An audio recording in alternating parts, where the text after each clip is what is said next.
Okay, good afternoon. So today for the colloquium we invited Laura Fabbietti, who is professor at the Technical University in Munich. So Laura graduated in Milan at the Statale University, moving to the INFN National Laboratories in Catania for the master thesis. Then she moved to Munich for the PhD, and she stayed there since the PhD time. Laura is a worldwide expert of hadronic physics. She is a member of the ALICE collaboration since several years, and she's interested also in detector technologies, in particular in GEM sensor, and more recently she moved also to silicon sensor. Now, today she will talk about a specific analysis technique. Actually, she developed an analysis technique to study hadronic interactions in the final state system at colliders, like at the Large Hadron Collider at CERN. And she will discuss this technique and connect the measurements to neutron star physics. And okay, so stage is yours. It's a pleasure to have you with us. Okay, thanks a lot, Andrea. So first of all, sono molto contenta di essere qua a Padova. Mi piace sempre venire alle università italiane che hanno un charm tutto loro. Thanks a lot for having me here. I will show you that the Large Hadron Collider, and especially the ALICE experiment, can be used to do low-energy nuclear physics, and how these results that we recently published with ALICE collaboration are essential to understand the physics of neutron stars. So everything which can be described in, for example, thermodynamic laws is characterized by an equation of state, which is nothing else than the answer of a system to external pressure. And now, if you want to consider the equation of state of dense baryonic matter, and with dense I mean density which are 10 orders of magnitude larger than the atomic density, you know, as nuclear matter, for example, that is 10 to the 13 times more dense than atoms. Normally, you have many approaches to evaluate the equation of state of dense matter, which is, if you want, the starting point from nuclear physics to then go to astrophysics. And one is that you can consider to start from two-body system, like two nucleons or two baryons, and understand first the interaction that you have between two-body system and three-body system, and then you extend so this interaction to a larger system governed by large density. And the family that normally you use nowadays to characterize the equation of state, okay, wait a second. I don't know what happened.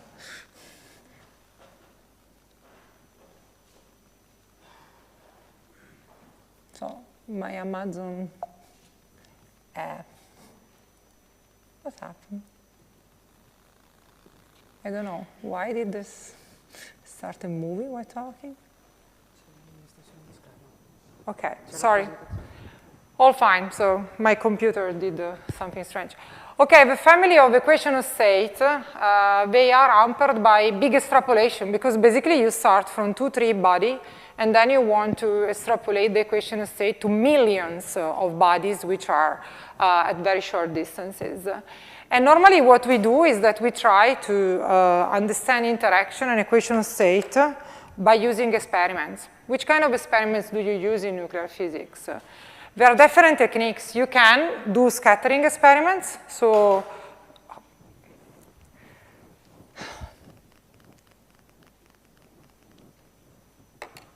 you can do scattering experiments to understand two- and three-body interaction.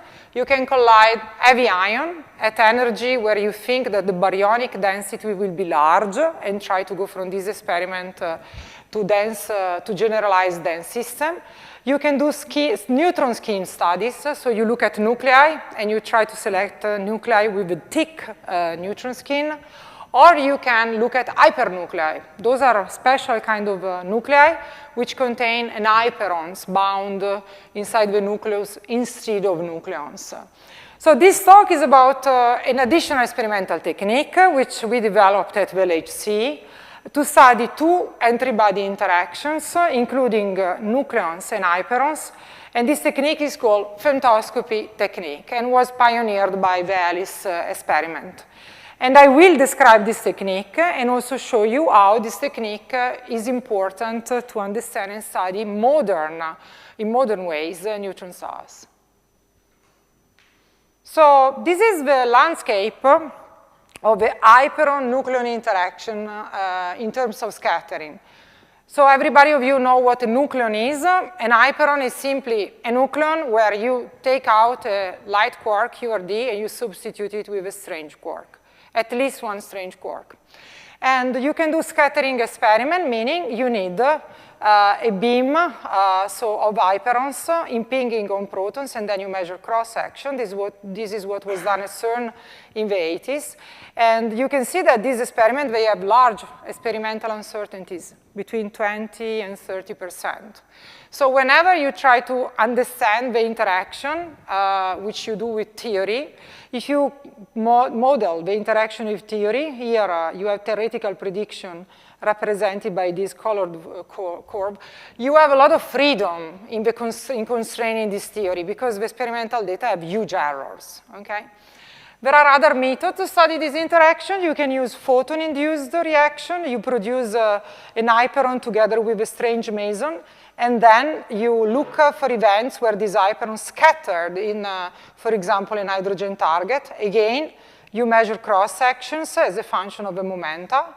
Or you do pion-induced reaction. So basically, in both cases, you create an hyperon as a secondary product, and then you have a scattering of this hyperon inside a medium, instead of having a beam of hyperons. Indeed, having beam of hyperons is very difficult, because they are unstable. They decay after a few centimeters weekly, so they are very expensive experiments. So in a nutshell, what you should understand from these slides is scattering experiments, which are very good for stable particles to study interaction, are not so good for hyperons, because those are unstable. And then we need a new idea. As I mentioned, there is something which is called hypernucleus, meaning you all know the nuclear chart, where you have number of protons on the y-axis, number of neutrons on the x-axis. In this case, that's the same, but you have to consider that each of these nucleus has basically also an hyperon attached inside the nucleus. And as you can see, the chart that has globally been measured, all the hypernuclei that have been so far discovered are not in the order of 4,000 as for the normal nuclear landscape, but there are only 38 hypernuclei. So you understand that using the binding energy of these hypernuclei to understand which kind of interaction you have is challenging, because simply you do not have enough data to constrain your theory. So if you look at a system even more exotic, you can even bound 2 lambdas, so 2 hyperons in a nucleus, but you can see that you have only like 5 candidates. Okay, so this is a system, you know, in nuclear physics with strangeness, is a field in which data are scarce. Well, were scarce before we came along. And first of all, I want to explain you the idea of the correlation, how to use correlations which can be measured at the LHC with very great precision to study the interaction. And this is basically the most complicated slides of my talk, because you have a formula. And this formula tells you that many years ago, in the 70s, it was put forward that if you measure correlation function in momentum space, meaning you take pairs of interest, any possible pairs of hadrons, and you calculate the relative momentum of these hadrons, because you can measure the momentum of the single hadrons, and you can calculate K star, which is the relative momentum. A correlation function, which is experimentally measured, can be written as the following integral. an integral of a term which is called emitting source. What is that? This is the probability of producing two hadrons at a certain distance, so it's a kind of PDF, if you want, multiplied by the wave function, the relative wave function of these two hadrons to the square, and then integrated over the space coordinate, and so obtaining a function of the relative momentum only. And this integral has been demonstrated to be equal to an experimental observable. How do you obtain this experimental observable? You take in the same event pairs of interest, and you compute the distribution as a function of k star, and you normalize to a mixed event distribution. When you take, you build a pair, taking hadrons which belongs to different events, okay? So this clearly gives us access to the interaction, provided that we have a good model, and I have to convince you that we have a good model for the emitting particle source at the LHC. So why to use this technique at the LHC? Because at the LHC we can produce very abundantly, basically any hadron, which you know the existence of, with strangeness and charm content. So you can do this study for any hadron you like, and then study all the interaction. I want to show you how this correlation function looks like before we go to the data. So let's imagine we have a typical nucleon-nucleon potential with an attractive pocket and repulsive core. Then if you compute the wave function, and the wave function is a non-relativistic wave function. So you have to think that this k star range in which we do the measurement is non-relativistic, lower than 300 MeV over C, hence. So the equation is very simple to obtain. Given a potential, you can obtain a wave function. And now the source term can also be here calculated, and this calculation corresponds to typical sources which are produced in PP collision at 13 TeV at the LHC. So these sources are very small. Imagine you collide two protons with a radius of about 0.84 Fermi. It's clear that the collision zone will be of the order of 1 Fermi, meaning that the particle source, the particle emitting source has a profile which has a maximum value around 2 Fermi, and so meaning that most of the pairs will be emitted at these distances. Now, if we compute the integral of these multiplied by these, and then we integrate, we obtain this correlation function. So the correlation function is larger than 1 when the potential that we are sensitive to is mostly attractive. Indeed, the repulsive part of the potential here comes in a range where basically we do not have any pairs, okay? So the correlation function is only larger than 1 because we see basically only the attractive part of the potential. But now let's imagine that you go to lead-lead collision. That is also possible at the LHC. In this specific case, the wave function is the same, right? The physics of the interaction doesn't change, but the source changes because the size of a colliding system is not 1 Fermi, but is 7 Fermi. Hence, this source becomes larger. And then you can see that the maximum of the distance is even out of a scala, is around 10 Fermi. What happened to the correlation function is that the correlation function becomes simply dimmer, so the amplitude is smaller. So you can see that by measuring different colliding systems, you can access different ranges of these interactions. Now, how does it look like if we have only a repulsive interaction? This can be, right? Strong interaction can be purely repulsive. In this case, you would obtain this wave function. If you compute the integral and the correlation function, you would obtain a correlation function between 0 and 1. So now, looking at this figure, it is clear that already the amplitude and, let's say, the value of the correlation function tells you whether an interaction is attractive or repulsive, okay? That's the main idea. So now I want to tell you that we have not been wasting time or rolling thumbs in the last 8 years in ALICE.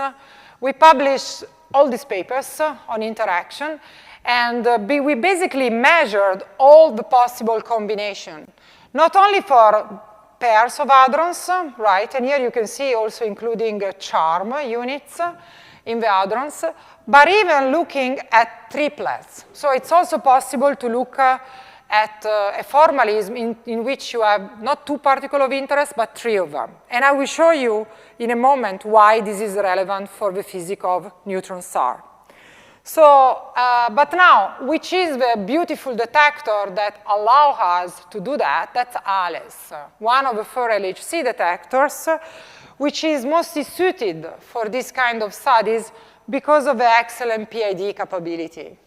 Now, I joined the ALICE collaboration in 2011, and I participated actively in the upgrades of the ALICE detector when we replaced all the multi-wire proportional chamber of our TPC with GEM readout planes, because we wanted to go up of a factor 100 in interaction rate.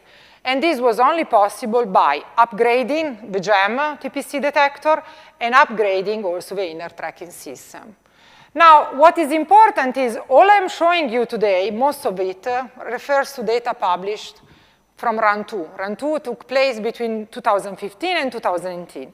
As we are speaking, run 3 is taking place, and we expect in total factor 100 more in statistics, and I'm very proud that today I will show you some results that have been blessed as preliminary just 1 month ago. So meaning that this field, it's actually only beginning, like to bloom, yeah? Now, let's start with the first result, okay? Here I present you the proton-proton correlation measured in proton-proton collision at the LHC. What do you see? You have a correlation function as a function of K star. You can see here the values of a K star ranges only up to 200 MeV over C. So you see this is a non-relativistic range. And you can see we go down to 10 MeV. We can measure at the LHC, even if a colliding energy is 13 TeV, we measure the particle relative momentum actually down to 5 MeV. So this is how good this detector works. And you can see that the data, they show a peak. Where does this peak come from? From the attractive interaction of PP for the strong force, which is convoluted with the Coulomb repulsiveness, which shows up at small K star and then bring the correlation to 0, okay? Together with the data, you see a blue line, and this blue line is a calculation. Calculation carried out with the formalism I explained you before, and using known wave function, because the proton-proton interaction is very well known. So we use proton-proton interaction to benchmark the source. So we plug in known interaction, known wave function, and we extract from fitting the data the source. The source is found to be of a Gaussian profile, like often in nature it happens, right? With a tail, which is non-Gaussian, which takes into account that many short-lived resonances can also be produced and decay, and this changes the source. I mean, long story short, we have a model anchored to data, which give us this source. And when you repeat the game, not only for proton-proton, but for other pairs of hadrons, like pion-pion, kaon-proton, where the interaction is very well known by scattering experiment, you repeat this game, and the Gaussian parameter that you obtain for the source is found to be the same. What is the bring-home message here? At the LHC, there is a universal source, so a universal distribution for the distances at which hadrons are produced. And we obtain this universal source from data, and we use this source as anchor point to study interaction we don't know, okay? That's the way we do this game. And you see always the faces of happy students that are the people who did this analysis within the ALICE collaboration, and mostly from my group at TUM. Now, let's start with the first results for strangeness. And let's start with the proton-lambda interaction. You have already seen on the right-hand side the scattering data, right? Experiment done at CERN in the 80s with huge error. Now, you can transform the axis of these spectra such that they are the same as the correlation. So you see K star and K star is the same. So what you can see is, first of all, if you look now at the measured correlation function for proton lambda, you can see that the range of the measurement extends to smaller momenta. That's great, because the range of smaller momenta is extremely sensitive to the interaction. But then what can you see? That the uncertainties that were 30% now become less than 1%, okay? So it's clear that there we can learn more, and now if we express the interaction in terms of scattering parameter. So I don't know if you know what scattering parameters are. They are basically measurement of the strength of the interaction. The units is in Fermi. The larger they are, the stronger is the interaction. And for the proton lambda system, you have two possibilities. You have scattering parameter for the case in which the spins of the proton and lambda are parallel, so-called triplet configuration. And you have a scattering parameter for the case in which the spins are antiparallel, singlet. And now what do you see here? You see a plot which tells you the most probable region, which is the blue region, of scattering parameter obtained constraining the theory or comparing the theory to scattering data. And as you can see, the scattering data, because of their big uncertainties, they are not constraining them much, right? This blue region is very big. What happens if we add also the femto data? And I will just go forth and back. And you can see that this island not only shrinks as it should be, but it also shifts. Okay, so in reality, the contour that you see here represents the 1 sigma interval with which we have determined new and more precise scattering parameter for the proton lambda interaction. So basically, this shows you that looking at correlation function and comparing to theory allows you to determine the interaction. Now, this is only one channel, lambda n. What about other hyperons? Actually, unfortunately, there are many hyperons. There are sigmas, there are xi's, and if you think about a dense system with many baryons, many of these hyperons could be there, right? So unfortunately, it's not sufficient to measure the interaction of a lambda with a nucleon, but you have also to look at other baryons. That's why we also investigated the correlation function of sigmas with protons, and sigma 0 decay into lambda hyperons and photon, sigma plus decaying weakly in proton gamma gamma, well, pi 0 which goes to gamma gamma. So those are very challenging analyses because you have to detect also a photon, which, as you know, has a very poor, well, efficiency and resolutions in energy. Nevertheless, this is possible, and what you see here are the correlation function of proton and sigma 0, and what you see here is the scattering, so it's basically the exclusion plot of the triplet versus singlet scattering parameter for the proton sigma 0. So what does it mean? That we have the first measurement ever done of an interaction between a sigma hyperon, charged and neutral, and a nucleon. Just keep it in mind because soon we will use this for the equation of state of neutron star. Obviously, well, I will skip this and just go to another family of hyperons, which are the hyperons with two strangeness unit, xi's, okay? These are objects which are very rare. They are more massive than hyperons with one strange unit of strangeness. And before we did this correlation measurement, there was basically no knowledge about the interaction. But when we did this measurement, there were lattice calculations. Lattice is a technique which allows you to calculate nuclear properties interaction starting from first principle. So that's why in nuclear physics they are very highly considered because they start from first principle. And the fantastic achievement of the Alice collaboration already 5 years ago was that measuring the correlation functions of proton and psi minus, you could first, for the first time, compare the correlation function with the prediction by lattice. So here you see two measurements, one done in proton-lead collision, and the other done in proton-proton collision. And you see two different correlation functions. If you look at the scala, this correlation function have a different amplitude. Why that? The interaction is the same, but the radius, the source, is different. But there is no problem, because we can calibrate the source for any colliding system we measure at the LHC. So it is possible to produce this prediction. You see the orange and pink curve are the prediction by the lattice. And what you see here, they work. So we could, for the first time, verify that lattice has a good knowledge or has a reasonable estimates of this interaction. And I want to show you what I meant before by saying that this is only the beginning, because this was the best measurement we did in run 2, and this is our best measurement preliminary results obtained from run 3. And what you can see, these are again the lattice calculation, and you can see that in this region, so you see the inset here between 100 and 250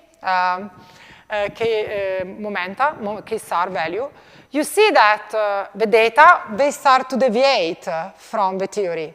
And this is not a problem of the data. So there is a little peak in the data, which evidences the presence of an effect which is called coupled channel, which is effect which is typical of strong interaction. This effect was there also in previous data, but the resolution was not sufficient. And now we can really study detailed effect of the interaction, which challenges lattice calculation. Now, what about neutron star? So it's time that we go maybe to a little bit more, let's say, yes, astrophysics scenario. What do you do with the neutron star? How do you link this interaction of hyperons and nucleons, which I hope I convinced you we can measure very precisely and uniquely what that has to do with neutron star. So, in principle, if you measure scattering parameter, yeah, as I showed you, you can, by the help of theory, calculate something which is called an average potential. So you all know probably a Saxon-Wood potential, an harmonic oscillator in nuclear physics. What is that? This tells you, even in atomic physics, this tells you the average action of an ensemble of interacting system on one specific partner, right? So, and in this case, this single particle potential is the potential experienced by a lambda hyperon surrounded by many neutrons as a function of a density, okay? Here we have a data point which has been extrapolated by taking our data. And now, why is this single particle potential important? Because now, if you have this, you can build a neutron star. Because you can simply extend the object to the volume and size of a neutron star, and you can calculate the equation of state of a neutron star, starting from measured interaction and using theory to extrapolate, okay? And this is exactly what we did. So we have a so-called bottom-up approach. We start from the correlations. We measure the correlation. Then we interact with theoreticians who build potentials, single particle potential, as I showed you before. And then we include in this potential not only two-body, but also three-body interaction.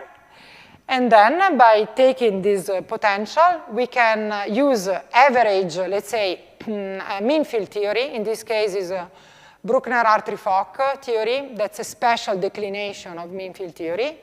And calculate, using the experimental uncertainties, the equation of state of neutron star. And then we have an advantage, because if you have an equation of state of a neutron star, you automatically have the mass versus radius relationship of neutron star. This is only special relativity. Given an equation of state, the relation between mass and radius of neutron star is fixed, okay? So, and then it's clear that if I do this whole chain, I can see whether the equation of state, which I obtain with my interaction, matches the measurement done by astronomers of mass and neutrons are, and I can verify and close the loop, okay? This is what we do. And now, here you see what we recently published, beginning of this year, as an equation of state. So what you see here, we represent an equation of state always as pressure versus energy density. And this band shows you the family of equation of state, which includes only nucleons, only neutrons. Unfortunately, neutrons are fermions, meaning that if you put them in a very dense system, at some point the Fermi energy becomes so large that you need to produce new degree of freedom, right? And the first degree of freedom that you can produce are hyperons. That's why automatically you go from neutrons-rich system to a system in which you have neutrons and hyperons. And what happened to the equation of state? It becomes flatter. It becomes softer because you have new degree of freedom. We did two kinds of calculation. So we did the calculation where we included only lambda and sigmas, and calculation in which we included also xi's. And you see that the more, the more the degree of freedom you include, the softer this game becomes. And what is also interesting here is that the shaded lines here represents the experimental uncertainty on the interaction, yeah? Which, as you can see, is very small. Now, this is the equation of state, and the last thing, obviously, we need is to put this equation of state on the mass versus radius plot. In this plot, you see shades of yellow and gray, which represent the measurement of mass and radii of neutron stars. These are done by different techniques. You can see you can measure the mass very precisely, but no knowledge about the radius. You have other measurements in which you measure both, but where the uncertainty on radius are huge, 30%, right? So this is also a field which is in evolution. But from a nuclear physics point of view, any equation of state which is valid must have the property of going through all measurement, okay? It must be like that, because you need only one general law for the neutron star.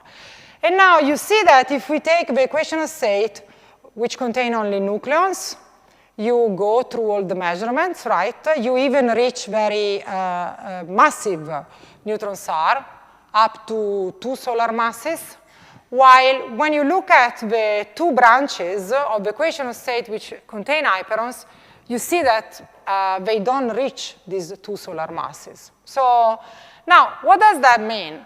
Does it mean that hyperons do not exist in neutron star, that all the physics we have in our head is wrong? Maybe not, because there are two things which we did not consider. What about 3-body and 4-body interaction? These equations of state, they have been obtained for the moment using only 2-body interaction. And we know that with the best data we have, this is not sufficient to explain neutron star. But what about if we include 3-body? And obviously, in order to include 3-body, we have to measure them.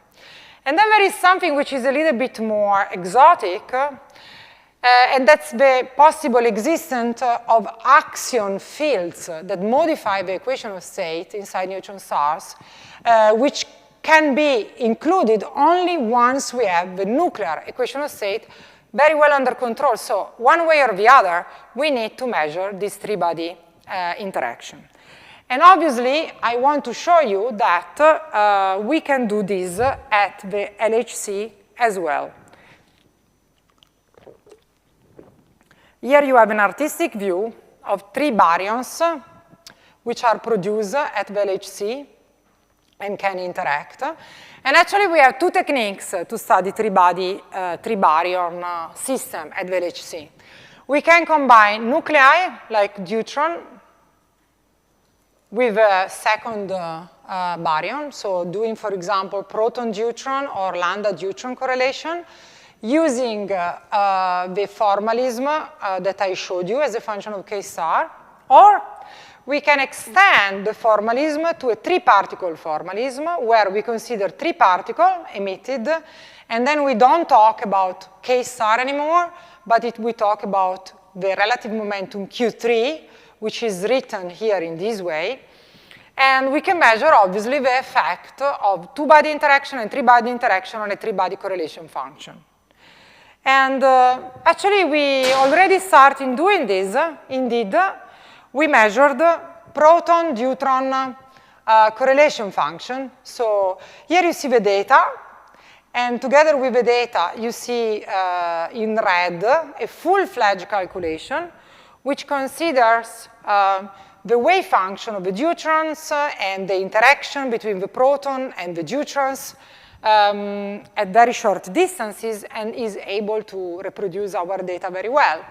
And actually, I just want to show you that this data that we have published already in PRX last year, you can see the uncertainties were of the order between 5% and 10%. So statistically was reduced because it's very expensive to produce three baryons with low relative momentum.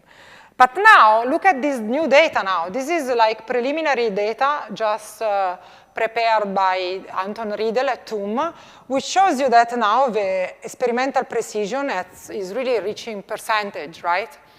Meaning that in this scenario, we can study not only globally the theory, but we can start even to study what happens if, for example, we build the ratio of a theory with three-body interactions and without three-body interaction. You see, the effects are not big. They are 5%. But the dream would be to reach a precision here of the order of 1%, which allow us to see whether we have an evidence of three-body interaction for three nucleons. Fortunately for us, when we look at strangeness, which is the most relevant for the neutron stars, okay, because this is really where we know nothing, we are very lucky because, first of all, we can measure triplets of proton, and lambda. So this is now a three-body correlation function. And we have even calculations. So here you see the data in yellow, measured in run 2. And then you have three different curves. And these three different curves, which are very different from each other. You see, I mean, it's not a 5% effect. It's much bigger.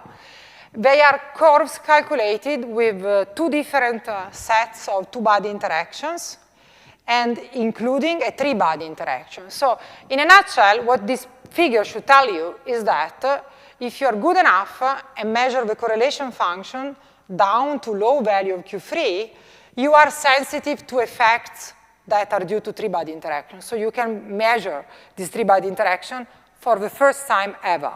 And then you can plug them in the equation of state of neutron star and try to understand the astrophysics part.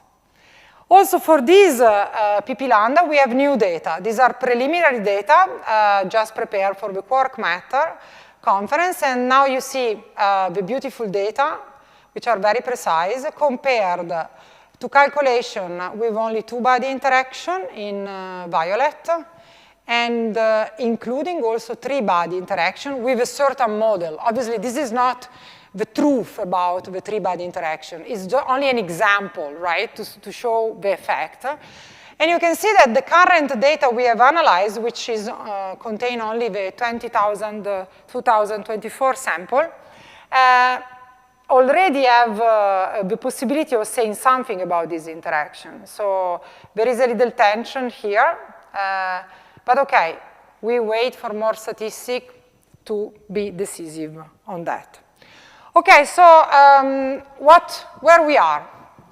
I showed you that it's possible to measure with very high precision two-body and actually also three-body interaction with the femtoscopy technique in PP and lead-lead collision at the LHC. And I also hope I convinced you that this business just works because we have close collaboration with theoreticians, because measuring correlation function alone, I mean, does not help at all, you need precise calculations. And our intention is to stimulate more and more calculation. We have new data, which are much better than scattering data, for the cases where scattering data have been measured. And in some cases, nobody can do or did this measurement before. And the idea is really to understand this, to anchor this equational state of the nuclear part and see whether there is room for more exotic physics, for example, modified axion fields in neutron stars. And the wonder of round 3 is that really our numbers, right, for pairs and triplet are exploding. Yeah? But one question is, okay, where do we go from there? What will I do? I still have 17 years of career before I go to retirement. And then the question is, so what is a glimpse into the next 70 years? So we are now here. Then we will have a break. And we will run round 4. And in both round 3 and round 4, we will use the experiment as it is now, ALICE 2. We will even improve the tracking detector before the round 4 starts. But we will keep ALICE as it is, improving only the ITS-3 device. And from the point of view of this physics, which I showed you, the dream is to exploit round 3 and round 4 data to basically solve the puzzle of hyperon in neutron star, really put a point, a full stop on that, and demonstrate that short distances are a mimicking system for high density, because if you have many baryons, right, at short distances, at some point, you have a local density. And the short range character of a strong interaction give you maybe the possibility of doing something else. Indeed, a new idea, which is developing, especially in my head at the moment only, is to start something new and start to use the short distances paradigm to go towards another milestone in nuclear physics and show experimentally that one can see the chiral restoration of chiral symmetry. And in order to do that, we need a new detector. And this new detector is ALICE-free and should be, well, you see, built in the next 10 years, run for sure in round 5, and who knows? I mean, round 5 now should go until 42, but okay, here I put some projection. But for sure, we want to do a new detector. And now I want to spend the last couple of minutes so that you understand what we want to do to do this chiral symmetry restoration. First of all, maybe most of you remember this idea of spontaneous symmetry breaking, which is mostly coming from the fact that the order parameter of QCD, the QQ bar condensate, is not 0. So basically, the QCD vacuum is not really a vacuum, but is densely populated by interacting gluons, and gluons which convert to QQ bar pairs and do many things. Now, theory says that this chiral symmetry, which is evidenced experimentally by the fact that hadrons with same quantum number by parity, which should not influence too much strong interaction, they have very different masses. Yeah? And people are trying since 30 years to demonstrate that this symmetry can be restored. Yeah? There are, theory which tells the QQ bar condensate should drop if you have high temperature or high density. And most people tried to look at this QQ bar drop by looking at scenarios of high temperature in heavy ion collision. And what I have in mind is to use the new experiment, ALICE-3, to investigate the region of high density, okay, to realize at the LHC local high baryonic density, leveraging on what I told you on interaction up to now. So this is the idea. Basically, when you do 2 hadron femtoscopy at the LHC in PP collision, when you go to 3 hadron femtoscopy, and then you go maybe to 4 hadron femtoscopy, if you have system of 3 or 4 hadrons, which are very small distances is nothing else than local high density. Indeed, distances of nucleons in normal nuclear matter are of the order of 2 Fermi. If you go down to distances of 1 Fermi, you change the density from ρ0 to 5 ρ0, okay? So it's clear that by shortening distance, you automatically access high density. And the idea would be basically to try to see whether the so-called chiral partner, so particles which have same quantum number but parity, for example, vector meson and axial vector meson, whether those particles produced in the vicinity of 3 or more baryons modify their mass. Okay? And so basically the dream is the following. So if you have just a non-tagged interaction, you will always see the mass of a vector meson different from the mass of the axial vector meson. This is what chiral symmetry does. But imagine that you tag this vector meson, axial vector meson in more and more dense environment by requesting the correlation, okay, in momentum space with 2 baryon, 3 baryon, 4 baryon. You might see that the masses, they start to melt, okay? And this would be the experimental proof that chiral symmetry is restored. What do I need to realize this dream of mine? I need, unfortunately, a completely new detector, because ALICE 2 will never give me enough luminosity, enough data to measure this correlation with 4 particles and 3 particles. And that's why we want to build ALICE 3, which, as you can see, with respect to the place where we are now, will improve our pointing resolution from 30 micrometer to 5 micrometer, but it will also allow us to go from 500, actually, if we think about PP collision, we will go from 500 kilohertz, 600 kilohertz to 20 megahertz, okay? And then it's clear that their statistic will be better. And also, I mean, this detector now would be just, you know, is 1/4 in size, and is also a very ecologic detector because we will have a superconductive magnet. But the challenge of this detector is that we want to build basically a detector with the largest squared meters pensum in CMOS technology. So all you see here in yellow is a CMOS-based detector, so 65 nanometer technology, and would correspond to more than 60 squared meter. Yeah. And I am currently the coordinators of the Outer Tracker project, which we are now starting to shape and put together. So obviously, we are expert thanks to the ITS2, which is already installed inside ALICE, and the coming ITS3. So we are leading the CMOS technology for experiment in ALICE. But the challenge which we want to overcome in the next 10 years is really tremendous, because we want to go from 10 square meter to 60 square meter. But I think we are going to make it, and with this positive look into the future, I would like to conclude my talk. Thank you very much.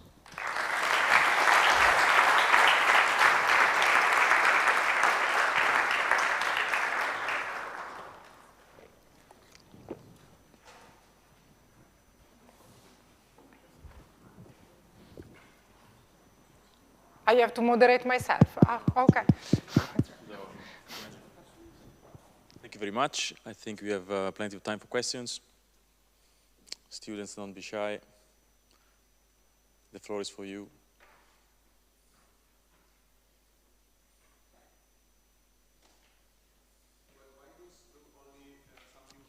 Josué, we have to wait, because otherwise your question is not going to be recorded.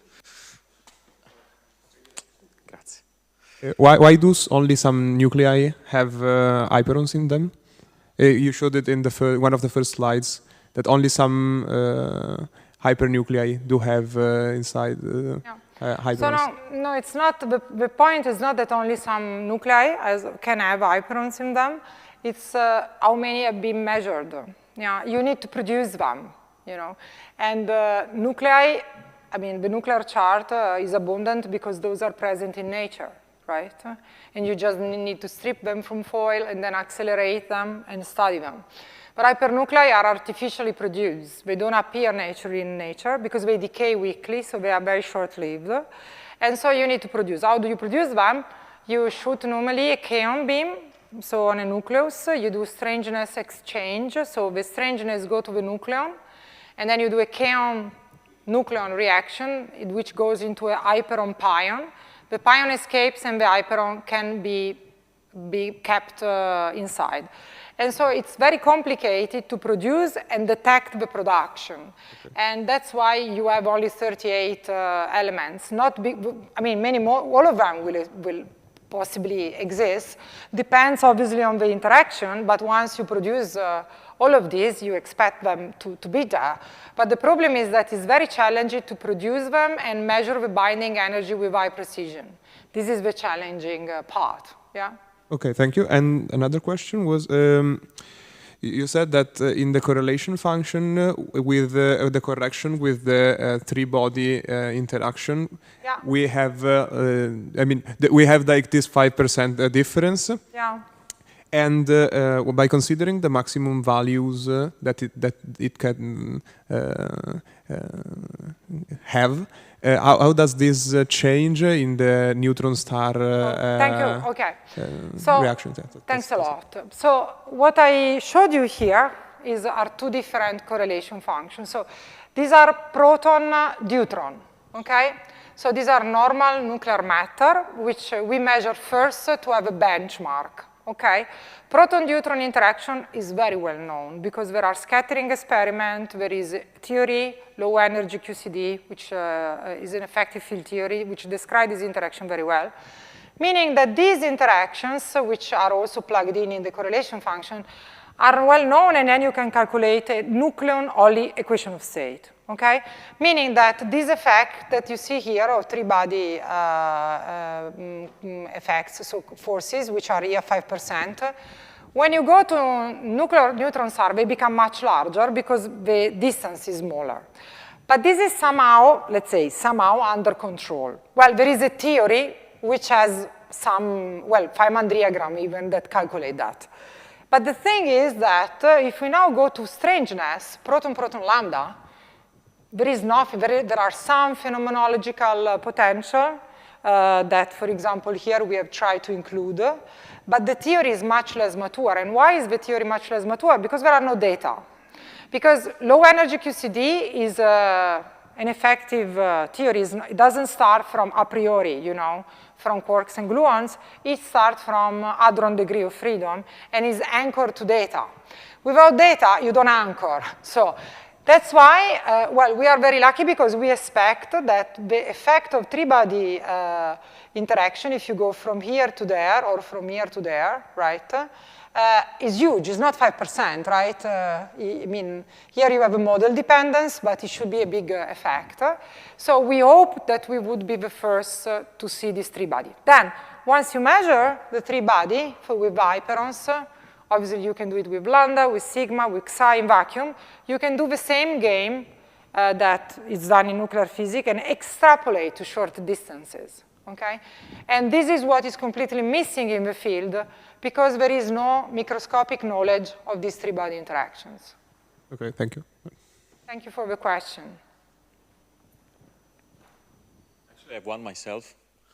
I was aware of the massive improvement that you're going to have for the tracking system in ALICE 3. Yeah. What about the particle identification system? Are you going to have major improvements? And is that going to play a role in the assessment of the restoration of the... Thanks a lot for this question. So basically, the idea that we have is that we will do tracking with all these nice yellow devices, and then we will have a super fast timing layer, one here and one outside, with a time resolution of 20 picoseconds. And this obviously allows you to do time of flight together with momentum measurement. Yeah. So when you combine, you have two layers, one in the inner part and one in the outer part. You measure it twice. But you also have a rich detector, which should help you for the PID at very large momentum. For low momentum, we are even investigating the possibility of using the so-called time above threshold technique in the tracking system to measure, you know, a prior for the energy loss. In general, what you need to do this chiral symmetry restoration studies is good identification for pion, kaon, and protons. Because this vector meson and axial vector meson mostly decay strongly. And the idea is really not to use the decay of the plus minus, which is also a possibility, but it's super challenging because the branching ratio is 10 to the minus 4, but to use the mesons, the hadrons, because the effect should be by tagging with correlations, with Eigen moment, so Eigen number correlation, you can tag channels which are abundant, right? And the advantage here is that the coverage of a detector will not be just 1 unit of rapidity, but almost 4. And then you gain in speed, and then you gain in acceptance, and easily you have a factor 100 gain, which then allows you to do this measurement. Yeah. So no way that the other general purpose experiment can do the same measurement? Look, no, it's not no way. There is maybe a way, but one should study. I mean, the problem of now, if you look at Atlas or CMS, all the data taken of Atlas and CMS is triggered on hard probes, most, right? Here we are talking about, we need to trigger on many particles with relative low, well, in quotes, 1 GeV, 2 GeV. So it is possible to do that. Well, at the moment, they don't have a PID below 1 GeV, so forget about that. Now, in round 4 and round 5, in principle, CMS, one could study to do this with CMS. But it's not, you know, and clearly, this case that I showed to you for the physics of Alice 3 is my favorite case connected to what I showed today, but there are several other, for example, dileptons, right?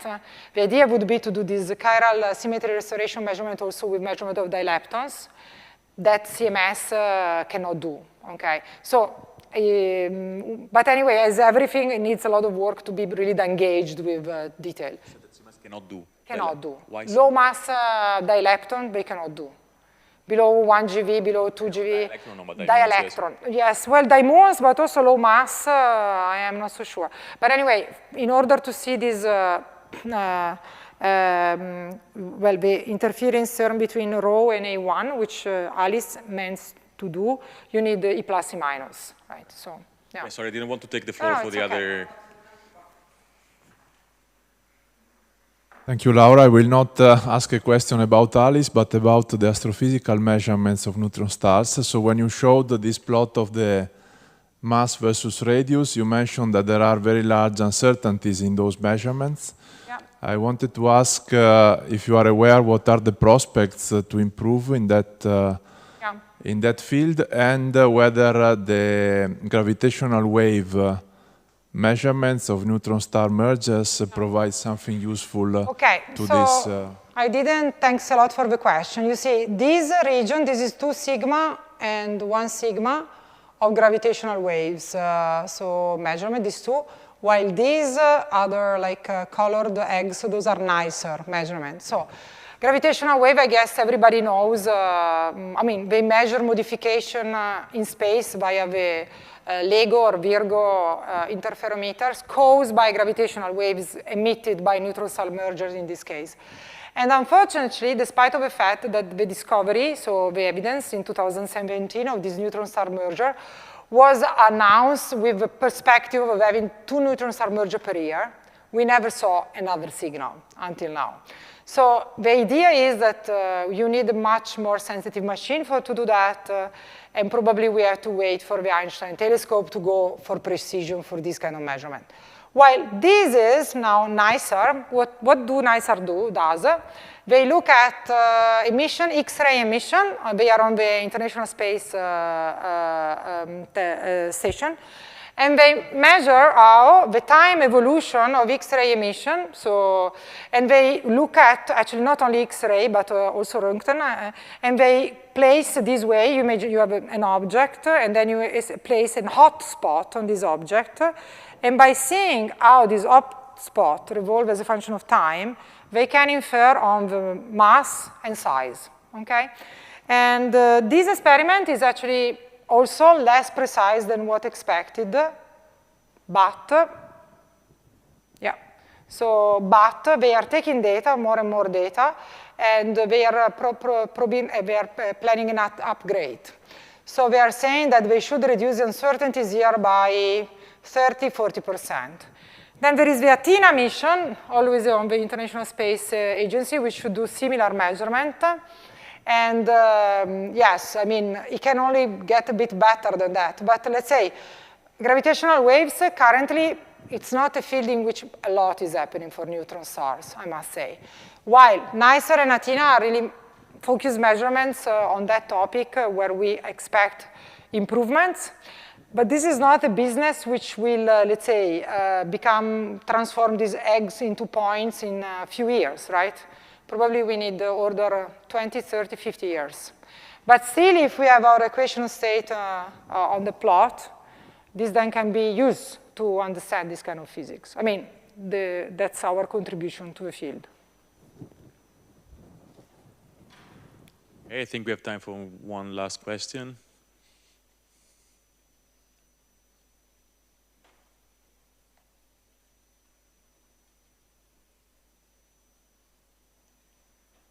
Okay, so if not, I would thank the Andrea. Staying on this plot, something that I haven't understood very well is, so right now, if, let's say, ballpark uncertainties are large, but there would be a hint that maybe a neutron system would be enough. No, because the problem is that you need hyperons. So okay, if you just consider neutrons, you are not considering the fact that you need hyperons to appear. So the reason why people plot only neutron equational state is because they say, okay, since the hyperonic neutron equational state do not reach the two solar masses, you must have three-body forces which are large to go back. But this is only wishful thinking, you know.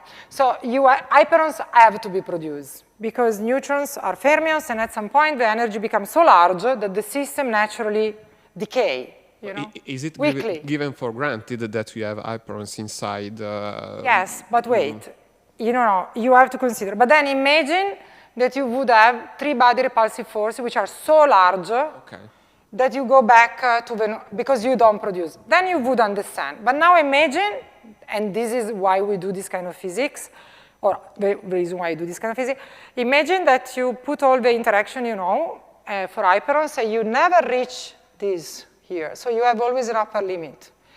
Then it means that you have space for new physics. Then it means that you need other fields.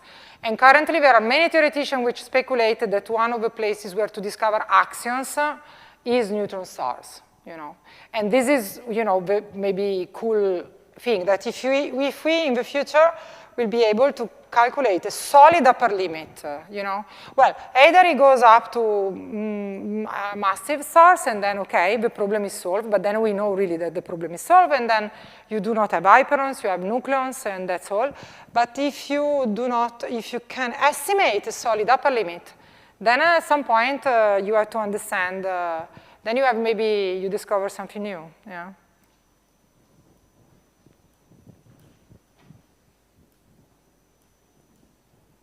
Anything else?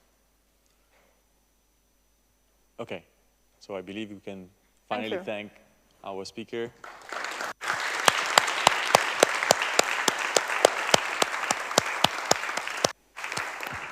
Thank you again. Thanks all for coming. Bye-bye.